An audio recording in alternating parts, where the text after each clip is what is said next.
আজকে কুঁদরি দিয়ে মুসুর ডাল করে দেখাচ্ছি।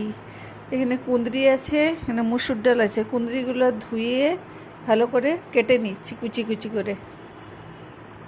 বাটিতে জল গরম হয়ে গেছে, মুসুর ডালটা আমি দিয়ে দিলাম। কুচি কুচি করে কেটে রাখা কুঁদরিটা দিয়ে দিলাম। নুন হলুদটা দিয়ে দিলাম। এখানে মুসুর ডাল কুঁদরি সিদ্ধ হয়ে গেছে, নামিয়ে নিচ্ছি।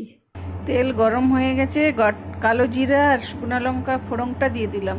কুচানো পেঁয়াজটা দিয়ে দিলাম। থেতো করে আদা রসুনটা দিয়ে দিলাম। এখানে নুন হলুদ জিরে গুঁড়ো ধনে গুঁড়ো লঙ্কা গুঁড়োটা দিয়ে দিলাম। মশলা ভাজা হয়ে গেছে, ডালটা দিয়ে দিলাম। মিষ্টি দিলেই রেডি কুঁদরি দিয়ে মুসুর ডাল। আর এটা ভাত রুটি দিয়ে ভালো লাগবে।